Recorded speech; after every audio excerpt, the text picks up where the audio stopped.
Hi, and thank you for tuning in to Noire Histoire. I'm Natasha, and in today's episode, I'll be reviewing and discussing the book Ella Baker and the Black Freedom Movement by Barbara Ransby. Ella Baker was an organizer who is regarded as primarily working in the background of the civil rights movement.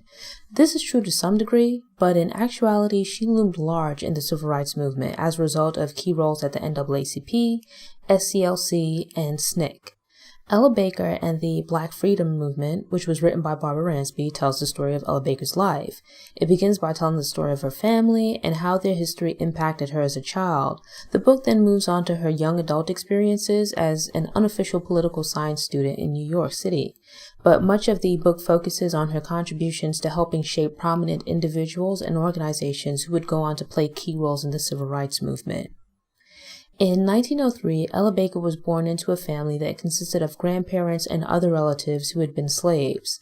Her mother's family was fortunate to become landowners after emancipation. Her grandfather, Mitchell Ross, distanced himself from many of the cultural practices that came out of slavery as a way of exercising his new freedom.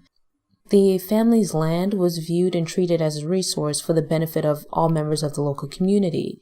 During times of economic hardship, the land was mortgaged for money to help neighbors in need.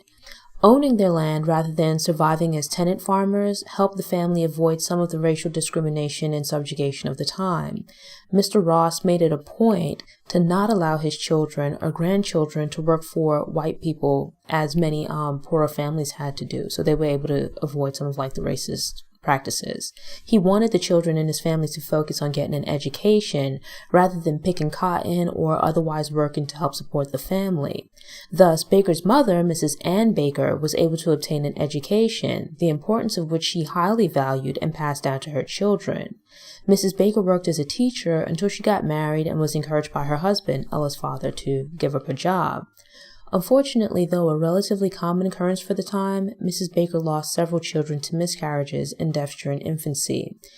Ransby assumes that to some degree, Ella Baker's mother's life provided an example of the limitations placed on women and may have played a role in Baker choosing a non-traditional path. While Baker was married for 20 years, she remained independent, and in addition to deciding not to have children and keeping her last name, she also didn't make her husband or marriage the center of her life.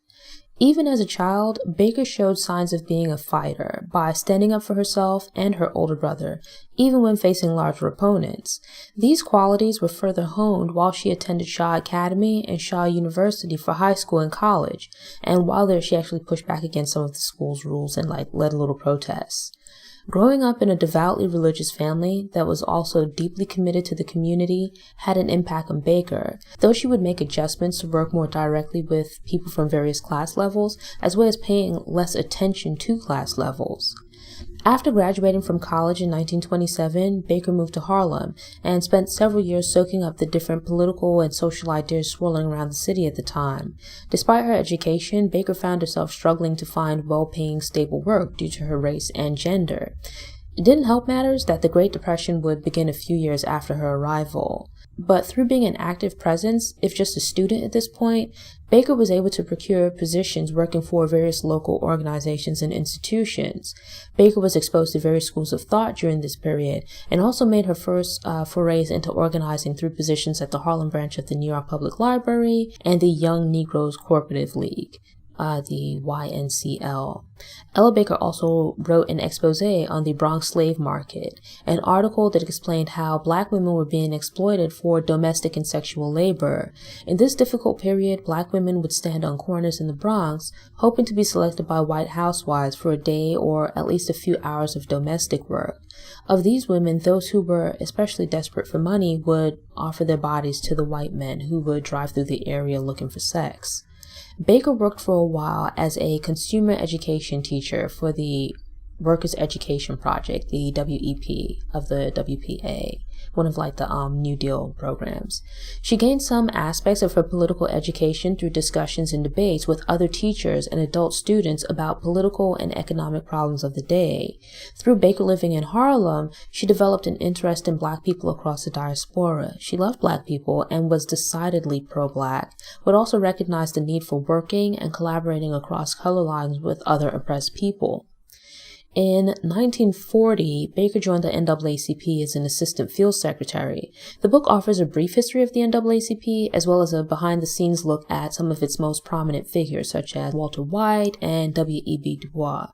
It helped provide an understanding of how the NAACP functioned on a day-to-day basis, and provided brief profiles of impactful but less well-known members of the organization. I agree with the explanation of Baker's ideology being that effective political activity is about regular, everyday people doing the work to transform themselves and their communities rather than celebrity leaders or spokespeople.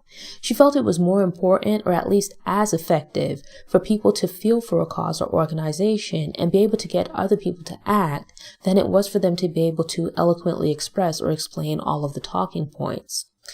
There's an interesting perspective on how economic independence, so entrepreneurship, allowed some members of the NAACP freedom to be openly involved in activism. It was also pretty cool to read how some community leaders and members originally held sexist views of women's ability to organize, but changed their minds after working closely with Baker. I thought the beginning of the book dragged, but it started picking up a bit and became interesting once Baker joined the NAACP and began organizing on a larger scale, because there was more strategy. It provides a blueprint of sorts for political organizing, as well as the mental and physical requirements for being actively involved in communities. There's also a discussion of the difficulties caused by middle and upper class Black people co-opting branch offices and taking up attention that would have been better spent elsewhere. It was interesting to see that respectability politics was a thing even back then, which Baker pushed back against. There were friendships and support systems that developed between some of the NAACP women, but as is to be expected, there's also old school drama and messiness. I happened to be reading the section of the book about Baker's involvement in the local campaign to improve and increase community control over schools after I'd listened to a podcast episode about a similar fight in 1970s Brownsville, Ocean Hill, like a neighborhood in Brooklyn. It's amazing that as a woman who didn't want children of her own, Baker not only took on the responsibility of raising her niece, but also took on the fight of trying to obtain fair and equal access to education for New York City's Black children. It's interesting to read about how she created an organization from scratch and worked with various groups to get the ball rolling. I don't necessarily agree with all of her ideologies regarding this topic, but I respected that she saw a need for a more militant push and took it upon herself to get active and get involved. But it's eye-opening that this same fight re-emerged a few decades later, much the same with police brutality. There's quite a bit of tea about the shenanigans of many prominent activists who try to garner attention for themselves. It's sad and petty, but also amusing, though it was likely and understandably infuriating for Baker. When Baker joins the NAACP, the book begins to shift focus from organizing as an individual to the perspective of putting together campaigns as an organization. It allows you to learn about and consider options for planning campaigns and structuring an organization, as well as the pros and cons that various structures can have on workers, as well as the effectiveness and efficiency of an organization. Baker believed and pushed for the idea of an organizing strength flowing from the bottom up rather than from the top down. Despite coming from a relatively privileged middle-class background, Baker develops a distaste for elitism that I found admirable. Her recognition of the importance of appealing to and working with rank-and-file workers, as well as viewing local members of the NAACP as its lifeblood, was spot on. I don't remember when I first became aware of Ella Baker, but I've always associated her with the civil rights movement of the 1960s. For whatever reason, I just assumed that, as with many of the other activists, she was born and lived her entire life in the South during the civil rights movement.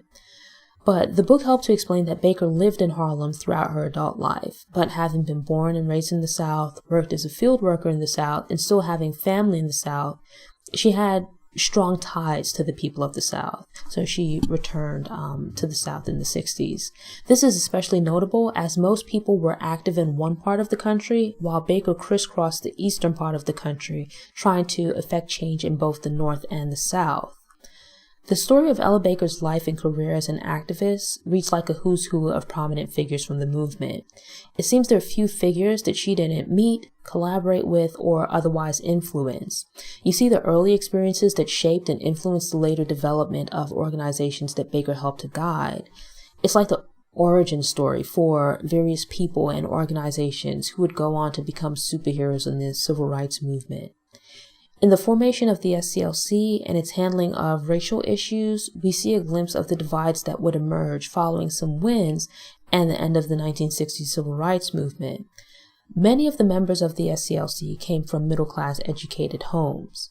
They didn't share the same realities of Black women or the rural poor.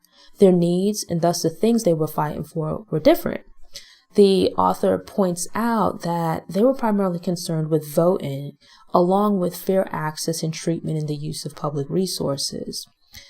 There was an interest in achieving equality within the context of mainstream society, but not a complete overhaul of society itself. I thought Baker's pilgrimage through the South to assess the needs of the rural Black population was a great idea. Rather than making assumptions about the needs of the people and how best to serve them, she went out and spoke with them directly. At a time when many would flee to safety, Baker left Harlem to work at the SCLC in Atlanta. I have a deep interest in strategy, whether business, political, or otherwise, and in reading about Baker, you develop an understanding of how these seemingly simple steps would snowball into the avalanche that would become a mass movement, or part of a mass movement. I don't remember where I first learned the concept, but there's an idea that there are three major categories of discrimination: race, gender, and economic. And often groups pushing for equality focus on one while ignoring or even sometimes reinforcing the others. The civil rights movement was laser focused on racial discrimination, but many prominent leaders and organizations were willing to maintain the status quo with regards to gender and economic inequality. There was a feeling that the fight for civil rights was to achieve self-determination for the Black man, which would grant him economic and social parity with white men. Through that equality, women would be able to occupy their preordained place in the world and home as helpmate and homemaker. Some members of the SCLC operated under the belief that they deserved their rights not because they were human beings, but rather because they were Christian, law-abiding men from respectable middle-class families. It's telling that Black women are the backbone of the Black church and were also the key drivers of the Montgomery bus boycott. Yet, when the church-affiliated SCLC grew out of the success of the bus boycott, none of the women who were important figures in the campaign played a leadership role in the SCLC. Unfortunately, Baker still had to deal with quite a bit of sexism within the SCLC while also fighting against racism in broader society. The members of the organization begrudgingly accepted her presence in exchange for her ability to get things done. She put up with this nonsense for the greater good of trying to help the Black community. I would describe myself as being a womanist rather than a feminist, so I'm always interested in the perspective of women who were involved in the movement to understand their lives and experiences during the time, specifically as Black people and especially as Black women. There's a tendency within the Black community to be willing to benefit from the sacrifices and hard work of Black women, but hypocritically wanting to relegate them to second-class status, followers who do the bidding of others or are relegated to caring for the family and home, but nothing beyond in the wider world, or like having their own aspirations beyond the home. While the NAACP had its share of issues with regards to local versus national activity and hierarchy, there were similar issues within the SCLC, but with the additional problem of a singular superstar in the person of Dr. Martin Luther King Jr. It wasn't one person's fault, well, it wasn't anybody's fault, but the campaigns of the SCLC came to revolve around the presence or involvement of MLK rather than the campaigns themselves. Baker felt, and I agree, that the salvation of Black people would not come from a single individual or savior. Instead of a leader, the community needed help attaining the resources and training to save itself. But some of the leaders of the SCLC and other civil rights organizations saw themselves as saviors rather than helpers. The author points out that the SCLC was willing to accept Baker's skills and hard work, but was put off by her attempts to think or act independently. This is ironic, as it takes place in the South during a movement that is taking place in part because white society is willing to exploit the labor of Black people while bristling at any attempts of self-determination. There are two paragraphs in the chapter about Baker's relationship with King that I thought was incredibly insightful about the larger movement. It stated that there's sometimes an occurrence where the oppressed takes on some characteristics of the oppressors, even while trying to escape oppression. As products of an unfair and biased society, those biases exist within us, so the oppressed can become oppressors themselves. It takes deep soul-searching and self-awareness to overcome this, and many people don't have the interest or inclination to do the necessary work. I think part of why the civil rights movement is heralded as being a success, while many problems from that time still exist, is that the goal for some activists was not to achieve equality across the board. Instead, the aim was attaining the same privileges afforded to white men and women due to their race, class, and/or gender. I've shared in several of my reviews and profiles what I describe as an oversimplification of the civil rights movement, where even in the telling of the history of a revolution, the true courage and militancy of its participants has been seriously downplayed. At the time, individuals such as Rosa Parks, MLK, etc. were not the national heroes they've since become, but were instead regarded as radicals. Over time, their history of activism has been sanitized, yet some people were equally prominent at the time and even more left field and arguably militant. You have to ask yourself, why have these people been seemingly lost to history, or at least why aren't their stories as widely known? Where did this idea come from that Southern Black people had been passively giving in to white supremacy, but suddenly began resisting racial oppression in the 1950s? The truth is that there had been a long-standing and ongoing rebellion since emancipation, and even before then. The difference was that the fight had been on an individual, local, and grassroots basis. These were not the mass campaigns of the 1950s to 60s that garnered national attention, so they're less well known. But the participants were incredibly brave because there were no cameras around to document what was happening or to broadcast it outside of the community. It was unlikely that protection or defense from reprisals would come from outside of these communities. As a result, Black people in the South had been practicing self-defense, sometimes armed, for generations. They might not have been openly confrontational, but were also not sitting idly for freedom to be handed or delivered to them. There was a long history of fighting for freedom in the South. The distinction is made that Baker viewed nonviolence as a tactic, but not as an uncompromisable principle. I was curious about what prompted Baker's ideological transition from the notably nonviolent SCLC to more militant groups in the 1960s. As the book in time progresses, so does Baker's views. She has principles, but early in the book is willing, though apprehensively, to pull punches and refrain from getting involved in activities that might be strategically problematic, as I think most people would. But as the relative calm of the 1950s gave way to the turbulence of the 60s, Baker became equally unrestrained. I think part of what allowed Baker to join, adopt, and progress with these different organizations is that she was not threatened by change. She also didn't see herself as a figurehead, so a shift in focus or tactics wasn't a threat to her prominence in the movement. Baker felt that the people and organizations in the movement might have their moment as a driving force, but should then adapt or make way for new people and ideas. Now, the book drags, and I found it incredibly difficult to get through. That is, until Baker started moving between organizations, and I knew the 60s were inching closer. The pacing quickened, and while it took me a month of reading to get through the first 150 pages, I got through the next 80 pages in a single day.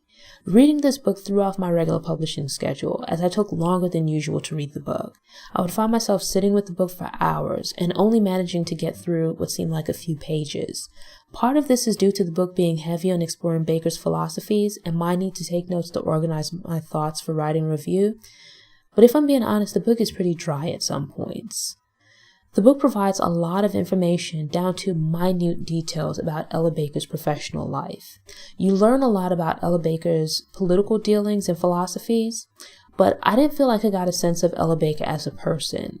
There are facts about her personal life as an adult, such as she was married and raised her niece, like her sister's daughter, but you don't read, and certainly not in her own words, her feelings or thoughts about these relationships.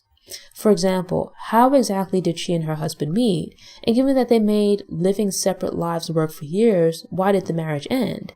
How did she feel about those two bookend events and the time in between? What did she feel about and how did she adjust to finding herself raising her sister's child when she did not want to have children? These questions loom in the book and aren't answered because, as the author explains, Baker kept her personal life incredibly private, to the point that even some close acquaintances didn't know that she was married for 20 years.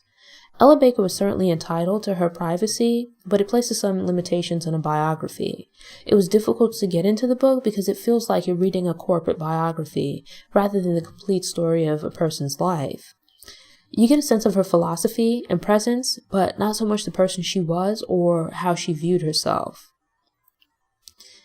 Quite often, society tries to force women into the restrictive box of being a lady in exchange for being deemed worthy of respect. Ella Baker doesn't sound like she carried herself as a ruffian, but she also didn't try to conform to the stereotypes of being a lady.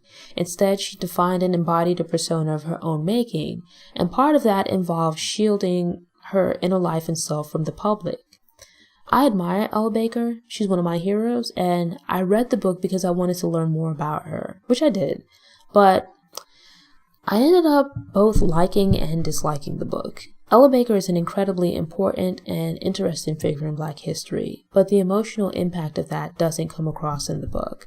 This is partly because while she was very willing to share her ideas, she wasn't as willing to share her inner self, but it could also be that the writing just wasn't that engaging. There are moments of excitement where it seems things are picking up, but they mostly just end up continuing to slog along. It's not a very long book, but it felt like it. Yet, in reading the book, it seemed like the story was about Baker being a child, then suddenly off at school, and then New York in a matter of pages. Before I realized it, she was being described as middle-aged, and I thought the author might have been wrong and found myself calculating her age at some points in the book. The book has its pros and cons, but I still recommend reading this book for people who are interested in Ella Baker, the civil rights movement, operating a nonprofit, or running social justice campaigns. Honestly, I think Baker deserves better than this book, but given the lack of source material, I don't feel it's fair to completely blame the author. Thanks for tuning in. Show notes are available on the Noire Histoire website via the link in the episode description. If you enjoyed this episode, please click the thumbs up button. You can also share it online, on social media, or with someone you think might enjoy the episode. Doing this will help other people find the show, which helps it to grow. If you aren't already subscribed to the Noire Histoire YouTube channel, I hope you subscribe now and return to get motivated, get inspired, and get more stories of Black history made and in the making. Until next time, take care.